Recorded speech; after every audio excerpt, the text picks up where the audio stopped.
베르그 성당 벽에 95개 조항을 걸고 개혁을 일으켰던 종교개혁 기념주일 제505주년이 되는 주일입니다.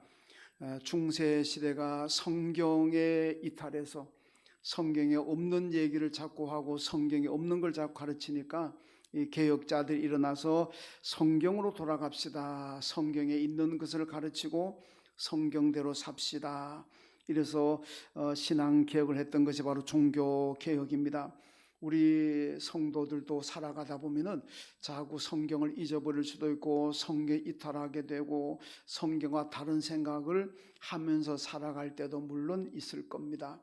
우리는 그럴 때마다 다시 성경으로 돌아와서 성경대로 믿고 성경대로 생각하고 또 성경대로 살아가는 이런 신앙개혁을 우리는 부단히 해야 됩니다. 왜? 늘 우린 탈선할 수 있기 때문에 그렇습니다. 또 한편으로는 신앙생활 하면서 신앙생활의 습관이 또 잘못될 수가 있습니다. 이 잘못된 신앙 습관을 이제 바로 잡아주는 것도 이것도 종교 신앙개혁입니다. 이 성공한 사람들의 7가지 습관이라는 책을 썼던 이 스티븐 코비라는 사람이 이런 얘기를 합니다. 인간은 습관의 동물이다. 인간은 습관의 동물이다. 아리스토텔레스도 니코마코스 윤리학에서 똑같은 얘기를 했습니다. 인간은 습관의 동물이다. 습관이 그만큼 중요하다는 얘기입니다. 내가 좋은 습관을 가지고 있으면 내 삶이 그만큼 행복하고 그만큼 또 성공에 가까워질 수가 있습니다. 오늘 종교개혁주의를 맞으면서 우리가 신앙적으로 잘못된 신앙 습관을 가지고 있다면 우리는 다시 바로잡는 신앙개혁을 우리가 해야 됩니다. 오늘 본문도 보면은 예수님께서 습관을 따라서 감람산에 가셔서 기도하셨다 이렇게 말씀하고 있습니다. 지금 예수님은 죽음을 앞두고 있는 상황입니다. 여러분 우리는 사람은 한 치 앞을 내다볼 수가 없다는 거잖아요. 오늘 지금 계속 뉴스 나오는 게 보니까 아마 어제가 할로윈데이 그래가지고 이태원에 많은 사람들이 모였다가 거의 150명 가까이가 사망자가 나왔고 또 한 100명 가까이가 부상자가 지금 나왔다고 뉴스가 계속 나오고 있습니다. 국가적으로 비상사태, 버금가는 사태를 선포하고 지금 수습하고 있는데 이 할로윈데이라는 게 귀신하고 관계가 되는 겁니다. 이 귀신이 떠돌아다닌다는 이 전제하에서 어떤 무속적인 개념이 결합되어 가지고 나온 것이 할로윈데이인데 여기 보니까 거의 젊은이들이 사망자 가운데 젊은 20대가 많다는 거잖아요. 왜? 그 20대들이 거기 많이 가니까. 여러분 여기 가는 사람들이 참 안타깝게 됐습니다만은 어저께 그 이태원에 할로윈데이 가면서 이렇게 내가 죽을지 아니면 부상당할지 알았습니까? 아무도 모릅니다. 우리는 한치 앞을 몰라요. 10분 뒤에 1시간 뒤에 내게 무슨 일이 일어날지 모르는 게 사람이잖아요. 우리는 모릅니다. 그러니까 늘 조심하고 늘 기도해야 되잖아요. 여러분 그러나 예수님은 다 알고 계십니다. 당신은 이미 잡힐 것이고 십자가에 죽는다는 것도 이미 다 알고 계십니다. 이런 죽음을 앞둔 상황에서 예수님께서 습관을 따라서 감람산으로 가셨다. 그렇게 기도하셨는데 여기 기도문 보면은 내 원대로 하지 마시고 아버지의 원대로 되기를 원합니다. 아버지의 원대로 내가 십자가에 죽는 것이라면 내가 죽겠습니다. 그런 고백입니다. 습관이라는 것은 위기를 당하면은 무의식적으로 나타나는 게 이게 습관입니다. 몸에 배어 있으니까. 그러니까 좋은 습관을 가지게 되면 그만큼 위기 가운데서도 내가 탈출할 수가 있고 위기에서 구원받을 수 있는 그런 좋은 습관이 있고 이게 잘못된 습관이 내 몸에 배게 되면 위기와 여러 가지 어려움 당했을 때 그만큼 헤어나고 벗어나기가 힘들어진다는 말씀입니다. 그래서 좋은 습관을 가지면 위기에서도 나를 구해줄 수가 있다는 말씀입니다. 여러분 신앙의 습관은 더합니다. 우리가 신앙적으로 좋은 습관을 가지고 있다면은 우린 더더욱 위기에서도 환난 가운데서도 하나님의 축복을 경험할 수가 있고 그 어려움을 잘 이겨나갈 수도 있다는 겁니다. 그래서 우리는 신앙인으로서 좋은 습관을 가져야 되는데, 자, 그렇다면 우리가 신앙인으로서 몸에 배워야 할 습관, 가장 중요한 습관이 무엇이겠습니까? 오늘 잘 한번 보십시오. 먼저는요, 예배가 습관이 되어야 합니다. 우리 그리스도인들은 먼저 예배가 내 몸에 익숙해져야 됩니다. 예배가 내게 뭔가 서툴어지고 예배가 어색해지고 이러면 안 됩니다. 하나님 아버지 부를 때 하나님 아버지 할 이게 자연스러워야 됩니다. 하나님 아버지한테 뭔가 어색하고 이런 문제가 있잖아요. 여러분, 예배가 습관이 되면 자연스러워지는 거예요. 예배가 어떻게 시작되었습니까? 예수님께서 안식 후 첫날 새벽에 부활하셨습니다. 안식일은 토요일이고 안식 후 첫날, 그러면 그 다음날 주일날, 세상 사람들 말하는 대로 일요일 날이지 않습니까? 초대교회 제자들과 성도들이 모여서 예배드린 날은 안식 후 첫날, 오늘 말한 바로 주일날, 여기서 예배가 시작되었고, 이 예배를 통해서 교회가 시작이 되었습니다. 박해 시대에 예배드리다가 잡혀가지고 감옥에 갈 수도 있고 죽을 수도 있습니다. 그렇지만은 목숨을 걸고 초대교회는 예배를 드렸습니다. 그 예배를 통해서 능력을 받았고, 예배를 통해서 모든 환난도 박해도 이겨나갔다는 것을 성경이 보여주고 있습니다. 여러분, 초대교회는 바로 이렇게 예배가 습관이 되었습니다. 습관이 되니까 박해가 와도 잡아간다고 해도 이미 내 몸에 예배가 습관이 되어 있으니까 목숨을 걸고서도 예배드렸고, 그 예배를 통해서 능력을 받았다는 것이 초대교회입니다.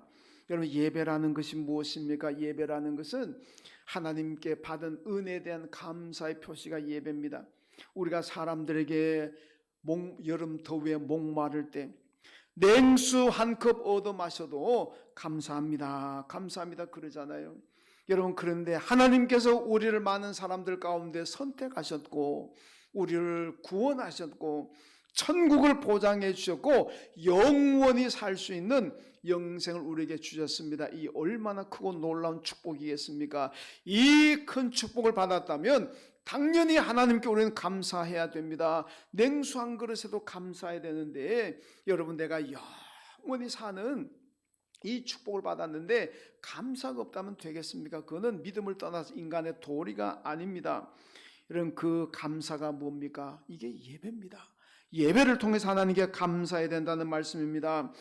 요한복음 4장 23절에 보면 하나님은 예배하는 자들을 찾으신다고 말씀하셨습니다. 시편 50편 5절에는 하나님과 이스라엘, 하나님과 오늘 우리와의 관계는 계약 관계입니다. 그런데 그 계약의 내용이 뭐냐? 제사로 맺어진 관계라고 합니다. 제사가 예배 아닙니까? 하나님과 우리와의 관계는 예배, 제사로 맺어진 관계라는 말씀입니다. 하나님은 우리의 아버지고 우리는 그의 자녀들입니다. 하나님 우리의 하나님이고 우리는 하나님의 거룩한 백성들입니다. 여러분, 이 관계가 얼마나 축복의 관계입니까? 이 관계는요, 돈으로 맺어진 관계가 아닙니다. 무슨 혈서를 써가지고 맺어진 관계가 아닙니다. 예배로 맺어진 관계, 이 말 하나님과 우리와의 관계입니다. 그러므로 여러분, 이 계약을 잘 이행해야 되잖아요. 세상에 나가서도 계약을 파괴하면 불이익을 당하잖아요. 집을 전세를 가든지 집을 사든지 계약금 다 걸어놓고 만약에 안 사면은 어떻게 됩니까? 계약금 떼이잖아요. 맞죠? 예. 그 불이익을 당하죠. 계약했는데 계약을 위배했으니까 불이익을 당하는 겁니다. 하나님과 우리와의 계약은 예배로 맺어진 관계입니다. 근데 그 예배가 드려지지 않는다면 그건 우리는 계약 위반입니다. 그러면 우리가 하나님께서 우리도 하나님 앞에서 어떤 불이익을 당할지도 모른다는 말씀입니다. 그러므로 여러분, 이 예배를 습관화시키게 됩니다. 꼭 내가 예배를 드려야 되겠다 이게 아니라 예배가 내게 습관이 되면 어떤 상황에도 예배 드릴 수가 있습니다. 이거를 잘 보여주는 것이 욥입니다. 여러분, 욥 길장에 보면요, 욥을 뭐라 그러니까 욥의 가정은 무슨 일이 있든지 간에 크든 작든 대소간에 일이 있으면 그 일이 끝나고 나면 항상 하나님 앞에 예배 제사 드렸다 그렇게 말씀합니다.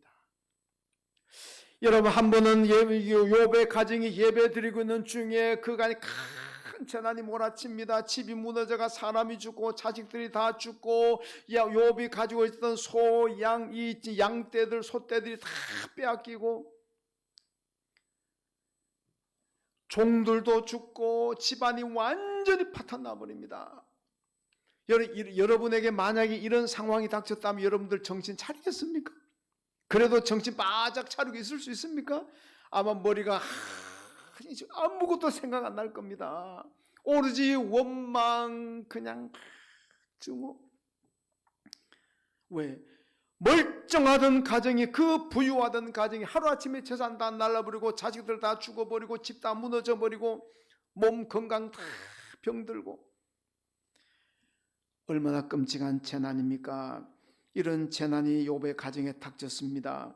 그때 욥이 어떻게 합니까? 1장 20절에 보면요, 욥이 일어나 겉옷을 찢고 머리털을 밀고 땅에 엎드려 예배합니다. 예배, 그 다음에 예배 드리는 것도 대단한 일이지만은 예배 드리면서 그가 고백한 내용이 나옵니다. 주신 이도 여호와시오 취하신 이도 여호와시니 여호와 하나님만이 찬송을 받으실지로다. 여러분, 지금 완전히 망가진 그 상황에서 아무것도 생각 안 나고 오로지 그저 원망, 증오, 저주만 생각나는 이 상황에서 욥이 엎드려서 예배드리잖아요. 예배드리면서도 주신 자도 여호와시오 취하신 자도 여호와시니 여호와 하나님만이 찬송을 받으실지어다. 얼마나 감동적인 고백입니까? 도저히 예배드릴 수 없는 상황입니다. 예배가 생각나지도 않은 이런 상황인데 그가 예배드리잖아요. 왜 그렇습니까? 예배가 습관이 되어 있는 거예요. 어떤 일을 만나든지 간에 하나님 앞에 예배드리는 게 몸에 익숙해져 있고 습관이 되어 있으니까, 이런 보통 사람들 같으면 예배 예자도 생각 안 나는 상황이지만은 예배드리고 있지 않습니까? 그래서 하나님께서 욥을 보면서 동방에서 가장 큰 의인이다, 훌륭한 사람이다, 그렇게 칭찬하셨습니다. 여러분, 주일 예배가 습관이 되면은요, 주일날 교회 올까 말까 고민하지 않습니다. 갈등하지 않습니다. 당연히 교회 오는 거지. 여러분 가운데 주일 예배가 습관이 되어 있는 분들 많으실 겁니다. 그런 분들 교회 올 때 하나도 고민하지 않습니다. 저는 주일날 교회 오는 거 고민 하나도 안 합니다. 대단하지 않습니까? 얼마나 대단합니까? 저는 주일날 교회, 오늘은 교회 갈까 말까, 어디 딴 데 갈까, 이런 생각 요만큼도 안 하고 교회 옵니다. 대단하지 않는가 본데. 어쨌든 간에 목사가 되든 어디 됐든 간에 몸에 이미 습관이 다 되어 있습니다. 여러분들도 주일날 교회에 와서 예배드리는 거 습관이 되어 있는 분들, 여기 오신 분들 거의 습관이 되어 있을 겁니다. 습관이 된 사람들은요, 주일 예배 올까 말까 고민하고 갈등하지 않습니다. 이게 습관이 안 되면은 주일날 아침에 일어나가서 교회 갈까 말까, 오늘 같이 춥지도 않고 덥지도 않고, 이런 날 골프장 가서 탁 샷하면 멋지게 들어갈 것 같은데, 오늘은 완전히 돈 내게 하면 내가 딸 것 같은데, 오늘 바람도 잔잔하고 이런 날 낚시노로 딱 가면 거기 막 뭡니까 돔 막 85cm짜리 막 걸려 올라올 것 같은데, 등산하면은 이야 뿔고 단풍 도는데 기분 많다 이건데. 그래서 교회 갈까 말까 고민하는 거예요. 왜? 예배가 아직 습관이 되지 않았기 때문에 그래요. 그래서 우리는 예배를 습관화시켜야 될 줄로 믿습니다. 여러분, 뭐 전에도 한번 얘기한 거 기억납니다. 우리 알파할 때 이런 예화 제가 듣고 참 그런데, 어떤 할머니가요, 늘 교회 올 때마다 개를 데리고 교회 오는 거예요. 그 교회 와가지고 예배 드리고 끝나면은 개 데리고 집에 오고. 그런데 하루는 할머니가 몸이 아파서 교회를 못 갑니다. 그런데 개가 교회, 옛날에 시골에는 예배당은 초종, 재종 이랬습니다. 예배 30분 전에 초종 치고 예배 시작할 때 시간 되면은 재종 치고 이랬죠. 그러다 나중에 차인벨 하는 게 이제 나왔습니다만은, 그 개가 종소리 딱 듣고 할머니는 아파서 교회 안 가는데 개는 교회 가는 거예요. 그래서 예배 끝나고 교인들 다 집으로 가니까 또 개가 집으로 오는 거예요. 그게 왜 그렇습니까? 개는 예배 습관이 되어 있습니다.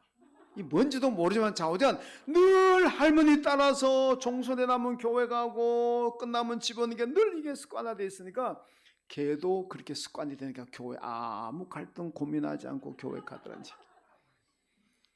여러분 걔도 그렇게 습관되니까 교회 가는데 우리가 습관이 되면 교회 얼마나 잘 다니겠습니까? 걔보다 못해서 되겠습니까? 여러분 예배를 습관화시켜서 주일에는 고민도 갈등도 없이 그냥 당연히 하나님께 와서 예배 드리십시오. 왜? 하나님이 그 예배자를 찾으셔 축복하지 않습니까? 여러분 예배가 습관이 되시길 주님의 이름으로 축원합니다. 그 다음 두 번째는요, 기도가 습관이 되어야 합니다. 오늘 본문에 보면은 예수님께서는 잡히시기 전입니다. 이 잡히시기 전인데 그러나 이미 당신은 체포되고 십자가에 달려 죽으신다는 것 이미 다 알고 계십니다. 왜? 그분은 우리 인간이 아니고 하나님이시니까 다 아시는 거예요. 이런 상황에서 감람산에 가셔서 기도하십니다. 자, 내가 지금 곧 잡혀 죽는데 이 기도하는 게 쉽겠습니까? 그런데도 감람산에 가서 기도하시잖아요. 그런데 성경이 뭐라 그럽니까? 습관을 따라서 기도하러 가셨다 이러잖아요. 예수님이 이미 기도하는 습관이 되어 있으면 그래서 습관을 따라서 기도하셨다. 여러분 참 좋은 습관 아닙니까? 안 좋은 습관 가지 마시고 기도하는 습관, 죽음이 내 앞에 닥쳤을지라도 기도하는 습관, 이 습관을 가진다면 큰 복인 줄로 믿습니다. 에스겔서 33장 예레미야 33장 3절에 보니까요, 너는 내게 부르짖으라 내가 크고 비밀한 것을 내게 보이리라고 말씀하고 있습니다. 요한복음 15장 7절에 보면요, 무엇이든 내 이름으로 아버지께 구하라 그러면 너희가 다 받을 것이라고 말씀하고 있습니다. 시편 30편 6절에 보면요, 기도하는 사람은 홍수가 범람할지라도 그 홍수가 내게 미치지 않을 것이라고 말씀합니다. 여러분 기도하면은요, 홍수가 나오고 태풍이 불고 온갖 환란이 닥치더라도 그 재앙이 기도하는 사람에게는 미치지 않는다. 왜? 하나님께서 보호하시기 때문에 그렇습니다. 그러니까 여러분 예수님처럼 기도의 습관을 가지십시오. 금요 특별 기도회가 나오십시오. 나오셔가지고 출석에 이름도 적으십시오. 월상 예배니까 나오시오. 그렇게 안 해도 당연히 기도하니까 나가야지. 기도의 습관, 이런 습관 가진다면 얼마나 큰 축복이었습니까? 여러분 기도의 습관 가지시길 주님의 이름으로 축원합니다. 여러분 얼마나 축복인지 보세요. 히스기야 왕 때예요. 아시리아의 85만 대군이 예루살렘을 에워싸고 히스기야를 위협합니다. 당장 나와서 항복해라, 아니면 너희 나라 초토화 축대밭 만들어 다 죽여버리겠다. 근데 히스기야 어떻게 합니까? 야, 그냥 바로 성전에 올라가서 밤새도록 철학 기도합니다. 여러분 국군 최고 통수권자입니다. 지금 나라가 멸망 직전에 풍전등화라 그러잖아요. 바람 앞에 등불처럼 언제 꺼져버릴지 모르는, 언제 망할지 모르는 이런 위험한 상황인데 어떻게 그가 성전에 올라가서 밤새도록 한가하게, 이 세상 사람들 얘기하는 겁니다. 한가하게 태평스럽게 기도할 수가 있겠습니까? 이 또라이 아닙니까? 이 지금 아무것도 생각나지 않는 이런 상황인데 히스기야가 기도하잖아요. 왜 그렇습니까? 기도의 습관이 되어 있는 거예요. 위험한 일을 만나면은 기도하러 간다. 이게 습관이 되어 있으니까 그냥 가서 올라가 기도하는 거예요. 85만 대군이 예루살렘을 포위했는데도 습관에 따라서 기도하니까 어떤 일이 일어났습니까? 하나님께서 아시리아 대군을 다 물리쳐버렸습니다. 아시리아 대군들 다 죽었습니다. 왔던 사내립은 돌아갔다가 지 아들에게 테러당해 죽어요. 하나님께서 구원하시는 거 아니겠습니까? 역대하 26장 말씀 보면요, 제가 어제 금요 심야 기도에 대해 전한 말씀입니다. 우시야 왕이 하나님을 찾을 동안에는 나라가 평안했고 나라가 형통했다 그랬습니다. 그런데 우시야가 하나님을 찾지 않으니까 우시야에게 문둥병이 걸려가지고 왕궁에서 쫓겨나서 불행하게 살았습니다. 여러분 우시야가 하나님을 찾을 동안에 왜 찾아왔겠습니까? 뭐하러 찾아왔습니까? 예배 드리려고. 기도하려고 찾아왔지 않겠습니까? 예배 드리기 위해 하나님을 찾아와고 기도하기 위해 찾아오니까 하나님께서 그의 나라를 평안하게 하시고 그의 나라를 형통하게 하셨다는 말씀입니다. 여러분 무슨 일 만나든지 간에 여러분 세상 사람들 찾아가려고 그러지 말고 기도하러 하나님 찾아오십시오. 그게 복입니다. 여러분 믿음의 기도가 습관이 되지 않는 사람은요, 어려운 일 환난 만나면은 아이고 먼저 친척 친구 선후배 찾아봅니다. 인간관계 찾아봅니다. 전화번호 쫙 이 가운데 내가 전화가 연락하면 날 도와줄 수 있는 사람, 내게 힘이 되는 사람 누굴까 전화번호 쫙 보고 있습니다. 그래가지고 전화 연락해보고 여기도 안 되고 저기도 안 되고 그러면 실망하고 이것들이 정말 내가 그렇게 밥도 많이 사주고 술도 사주겠는데 어떻게 나한테 이럴 수가 있냐, 배신자들, 그리고 이를 갈고 그럴 거 아닙니까? 그런데 기도가 습관이 되면은 뭐 전화번호 볼 것도 없고 무슨 누구한테 뭐 아쉬운 소리 할 것도 없고 그냥 교회 와서 기도하게 되는 줄로 믿습니다. 여러분 환난 당하고 재난하고 어려우실 때 여러분 세상 사람들 찾아가서 도움 구하려고 그러지 말고 그거 찾지 마시고 하나님 찾아서 예수님 찾아서 교회 와서 엎드리고 기도하십시오. 하나님께서 해결하실 줄로 믿습니다. 이 기도의 습관을 가져야 됩니다. 그러면은 여러분의 삶이 형통하고 평안하게 될 줄로 믿습니다. 제게는요 손녀도 있고 손주도 있습니다. 예, 뭐 1년 8개월 만에 아이 두 명 생겨버렸는데 이 손녀가 이제 큰 아이인데 이제 한 18개월인가 10개월 19개월 됐어요. 아직 말 못합니다. 그러고 다녔는데 근데 집에서 뭐 밥 먹을 때 뭐 이제 저희 집에 많이 와 있어요. 많이 와 있는데 밥 먹을 때 늘 기도하잖아요. 뭘 간식 줘도 기도하고. 그 어쩌다가 우리가 간식 줄 때 기도하는 걸 잊어버리면요, 이 아이가 먹는 거 너무 좋아하거든요. 잘 먹어요. 잘 먹는데 기도 안 하고 어떤 간식 주고 하려 그러면요 안 먹어요. 그럼 그리고 내 손을 잡아요. 손을 두 손 잡아 딱 모으게 해요. 기도하라는 겁니다. 예. 그럼 제가 아차 기도를 안 했구나. 그 이제 같이 기도해요. 그 기도하고 나면 이제 먹어요. 예. 그래서 이 아이가 말 못한 아이지만은 이렇게 기도하기로 습관을 들여놓으니까 그냥 주면은 뭐든지 잘 먹는 아이가 기도 안 했다고 자꾸 내 손을 끌고 손모으게 만드는구나.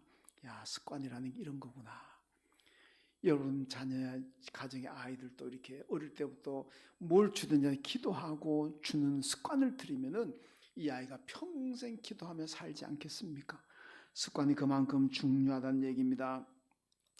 에스겔서 22장에 보면요, 이스라엘 남왕국이 바벨론에게 멸망했는데 그게 하나님께서 멸망의 원인을 밝힙니다. 백성들은 왜 하나님 우리를 멸망하게 만들었습니까? 하나님이 선민인데 왜 멸망하게 만들었습니까? 왜 방치하셨습니까? 하나님 뭐라고 하는지 압니까? 내가 이 국가적인 위기 앞에서 이 나라 위에서 기도하는 사람이 있는가? 예루살렘 거리거리마다 내가 찾아가 봤지만은 아무도 기도하는 사람이 없더라. 성이 무너져 가고 있는데 성 무너진 데를 막아서서 나로 하여금 성이 무너지지 않도록 기도하는 사람 내가 한 사람도 못 찾았다. 그 망하는 길밖에 더 있겠습니까? 성이 무너져 내려가더라도, 가정이 무너져 가는 현장에도, 사업이 무너져 내려가더라도 그 상황에서 우리가 하나님 앞에 기도한다면 하나님이 다 막아주시고 안전하게 하실 줄로 믿습니다. 이건 습관이 돼야 되는 거예요. 습관이 안 되면은 막상 위기가 닥치면 우리 사람들 표현하는 머리가 아무것도 생각나지 않습니다. 기도할 생각을 못하는 거예요. 그래서 기도할 기회를 놓쳐버리게 되면 얼마나 힘들어지겠습니까? 근데 기도가 습관이 되고 몸이 기도를 기억한다면 바로 무릎 꿇고 기도할 거 아닙니까?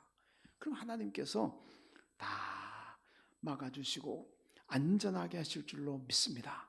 여러분 모두가 기도의 습관이 되시길 주님의 이름으로 축원합니다. 그 다음 세 번째 하나는요, 순종의 습관이 되어야 합니다. 예레미야 22장 21절에 보니까 이스라엘은 어려서부터 내 목소리에 청종하지 아니함이 습관이 습관이라. 이런 고약한 습관이 어디 있습니까? 어릴 때부터 이스라엘은 하나님의 말씀에 순종하지 않는 것이 습관이 되어 있다. 이건 망하는 습관 아닙니까? 하나님 말씀에 순종하는 습관을 가지면은 내가 성공하고 복받는 거지만은 하나님 말씀에 불순종하는 것이 내 몸에 익숙해지고 습관이 되어 있다. 이거 정말 망하는 건 망합니다. 망해. 우린 이런 습관 가지면 안 됩니다. 시편 101편 6절 말씀 보니까요, 내 눈이 이 땅에 충성된 자를 살펴 나와 함께 살게 하리라, 이렇게 말씀합니다. 여러분, 우리가 하나님과 함께 산다는 것이 얼마나 큰 축복입니까? 요한계시록 3장 2절에 라오디게 교회 향해서 주님 말씀하십니다. 내가 문 밖에 서서 두드리노니 누구든지 내 음성을 듣고 문을 열면 내가 너에게 들어가 너와 더불어 먹고 너는 나와 더불어 먹으리라. 여러분, 주님과 더불어 먹고 마시는 이 삶이, 함께하는 이 삶이 얼마나 큰 축복이겠습니까? 근데 시편 101편에 보니까요, 하나님께서 내 눈이 이 땅에 충성된 사람을 살핀다. 충성스럽게 하나님 말씀에 순종하는 사람을 살핀다. 그래서 그런 사람이 있으면 그는 나와 함께 살 것이다. 하나님과 함께 마르고 딸투르고 행복하고 평통하게 편하게 사는 축복을 받게 된다는 말씀입니다. 여러분, 하나님 말씀에 불순종이 습관이 되면 안 됩니다. 순종이 습관 되시길 주님의 이름으로 축원합니다. 고린도후서 1장 보면요, 바울이 고린도 교회를 향해서 뭐라 그럽니까? 성도 여러분, 예수님은 하나님 말씀에 예 아멘만 했습니다. 그래서 나도 예수님처럼 하나님 말씀에 예 아멘만 할 겁니다. 여러분들도 예수님처럼 나처럼 하나님 말씀이라면 불순종하지 마시고 그냥 예 아멘만 하십시오. 그래야 그게 복입니다. 이렇게 말씀하잖아요. 여러분, 예 아멘을 습관화시키십시오. 그게 축복의 비결입니다. 우리 노회 저 상계동 가면 상현교회라고 있는데 그 교회 이름은 제가 정확하게 말을 안 해요. 썩만 얘기하겠습니다. 심장로님이신데 이분은요, 어디 가시는지 아멘이 제일 큽니다. 우리 노회에서 예배드릴 때 노회장님이 설교하면 아멘, 총회 가가지고 한 1,500명 총대 있는 데서도 그냥 막 아멘, 이분은 아멘 소리만 들려요. 근데 이분이요, 얼마나 축복을 받았냐면 전 세계를 누비면서 활동하는 분입니다. 그 장로님의 간증이 그거예요. 나는 아멘에서 복받은 사람입니다. 아무것도 별 잘난 거 없는데 그저 열심히 아멘 아멘 노멘 한 적은 한 번도 없다는 거예요. 언제나 아멘. 그것도 막 어디 가서든지 그 장로님의 아멘이 제일 큽니다. 우리 장로님들 나중에 노회 가서 한번 보십시오. 아멘 소리를 제일 크게 나는 분이 그 장로님입니다. 아멘. 그래서 그 장로님 간 데마다 나는 아멘 해가지고 복받았습니다. 여러분도 아멘 하십시오. 늘 이래. 여러분도 아멘 크게 합시다. 우리 교회는 아멘 좀 해주세요, 좀 해주세요 부탁해요. 말해라. 여러분, 아멘 해가지고 그렇게 복받는 분도 있는데, 아멘 하면 여러분들의 믿음이 자라게 될 줄로 믿습니다. 아멘 하면, 여러분들이 아멘 하면 이 설교하는 사람이 얼마나 힘이 납니까? 여러분들 찬양대가 찬양을 하는데 아멘 하면 찬양되는데 얼마나 힘을 얻겠습니까? 기도, 대표 기도하는 분이 기도하는데 여러분 아멘 하면 기도하는 분이 얼마나 힘이 나겠습니까? 야, 이건 아멘 하면요, 내가 믿음 성장하죠, 복 받죠, 다른 사람을 힘을 주죠, 위로해 주죠. 이 좋은 거를 돈 하나도 안 들이고 할 수 있는 거를 왜 그렇게 인색합니까? 참 이해를 못 하겠어요. 인색할 걸 뭐 돈을 써라 그러면은 아이고 아까운 거 난 안 할래 그러고 이해가 갑니다만은, 여러분 아멘 크게 한다고 누가 잡아갑니까? 복이 오는데 왜 그렇게 아멘이 인색한지. 앞으로 여러분들 아멘 크게 할 줄로 믿습니다. 예, 그런데 그게 돼요. 아멘도 크게 하면요, 하나님 말씀에 순종하는 뜻이고, 그러니까 하나님께 복 받는 겁니다. 여러분, 어떤 교인들은요, 무슨 일만 하면 처음에 말만 하면 무조건 부정적인 것도 먼저 얘기한 사람이 있습니다. 아이고 안 됩니다. 그러다가 나중에 가만 생각해보면 되거든. 그때 가서 뭐 합시다. 어떤 분은 처음에는 할렐루야 됩니다 됩니다. 그럼 나중 가서 보니까 아이고 조금 힘들겠는데 이런 분도 있고. 누가 더 복입니까? 처음부터 그냥 무조건 아멘 하는 분이 복인 줄로 믿습니다. 습관적으로 처음부터 그건 안 돼요 안 돼요. 그러다 나중 가면 되는데 습관이 참 잘못되어 있는 거예요. 진짜 그런 분들이 있어요. 제가 목회하면서 보니까. 여러분 어떤 일이든지 간에 딱 나오면서 부정적으로 얘기한 처음엔 차라리 예 됩니다 됩니다. 그리고 나중에 가만히 생각해보고 안 되면 그때 안 된다 그러십시오. 처음부터 안 됩니다 그러지 말고. 그 다음에 습관입니다. 세상 사람들은 그러잖아요. 좀 강단에서 표현하기 좀 죄송합니다만은 습관 참 더럽게 들었다 이런 얘기 하잖아요. 이런 습관 깨끗한 습관 들이십시오. 더러운 습관 들이지 말고. 깨끗한 습관이 뭡니까? 아멘. 예. 이 습관입니다. 그 복받는 습관이잖아요. 여러분 우리가 하나님 앞에 예배 때마다 헌금 드리잖아요. 헌금도 여러분 습관입니다. 말라기에서 뭐라 그러니까 네가 하나님 시험해봐라. 뭘로? 11조로. 11조 들어가지고 복받는지 뭐가 시험해봐라. 유일하게 시험하라 그럽니다. 근데요 이것도 습관이 돼야 됩니다. 11조가 습관이 안 되면 진짜 힘들어요. 내 거라고 생각하는데 얼마나 아깝겠습니까? 습관이 되면 하나도 안 아까워요. 습관이 된 사람들은 11조 드릴 때마다 기쁘고 즐겁게 드립니다. 소망이 뭐냐? 내가 우리 교회에서 11조 제일 많이 드리는 거. 저는 목회하면서 교인들한테 그런 얘기 들어봐요. 목사님 나는 내 꿈이 우리 교회에서 11조 제일 많이 하는 겁니다. 여러분 우리 교회도 몇 분 그런 분이 있어요. 우리 교회에서 내가 11조 제일 많이 하는 게 소망입니다. 11조가 습관이 된 분들은요 11조 드릴 때마다 많이 드릴수록 마음에 기쁨이 있고 즐거워요. 이건 아마 경험해보면 다 알 겁니다. 역대하 31장에 보면 히스기야 때 이 백성들이 11조를 많이 드렸습니다. 그래서 역대하 31장 10절에 보면요 11조를 드리기 시작하면서 만족하게 먹고 남은 것이 많으니 그 남은 것이 이렇게 많이 쌓였나이다 이렇게 얘기합니다. 그리고 히스기야 왕 때 백성들이 11조를 얼마나 많이 드렸는지 그래가지고 많이 먹게 되었고 많이 쌓였다 그랬습니다. 많이 먹고 많이 풍족하게 쌓이고 풍족하게 먹는다는 겁니다. 이런 축복이 언제부터 되었느냐? 여호와께 11조를 드리면서부터 이렇게 얘기합니다. 여러분 다 습관입니다. 습관이 안 되면 어렵습니다. 습관이 되면 되는 거예요. 이런 봉사도 마찬가지입니다. 어떤 교인들은요 교회 봉사 안 하면은 몸이 아프다 그러면 봉사 안 하면 몸이 아프고 안 하면 힘들어. 믿음상 힘드는 거예요. 봉사하면은 건강하고 봉사하면은 즐겁고. 왜 그렇습니까? 봉사가 습관이 돼 있어요. 봉사가 습관이 된 사람은 안 하면은 오히려 이상한 거예요. 안 하면 병나요. 습관이 안 돼 있으면은 봉사하면은 몸이 아프고 짜증나고 신경질 나고 이 교회 오나 봐라. 딴 교회 간다. 습관이 안 되면 여러분 그렇게 되는 거예요.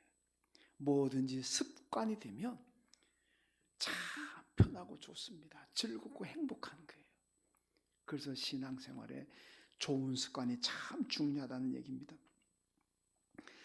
이런 베셀 반 데어 콜크 이름도 참 깁니다. 이분이요 몸은 기억한다 이런 책을 썼습니다.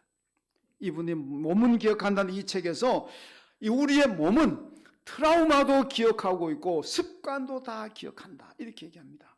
그래서 여러분 몸이 기억하는 게 뭡니까? 이게 습관이잖아요. 우리 몸이 기억하는 게 습관입니다. 여러분 몸이 우리를 뭘 기억하도록 만들어야 되겠습니까? 여러분과 저의 몸이 하나님께 예배 드리는 거 기억하게 만들어야 되고 어떤 상황에서 하나님께 기도하는 거 기억하게 만들어야 되고 우리 몸이 여러분의 몸이 하나님 말씀에 순종하는 거 기억하게 만들어야 되고 이게 습관인 줄로 믿습니다. 좋은 습관이잖아요. 이 습관 가지고 있다면은 하나님의 축복이 그냥 막 호박이 능구체로 들어온다는 식으로 우리에게 여러분에게 하나님 축복이 임하게 될 줄로 믿습니다.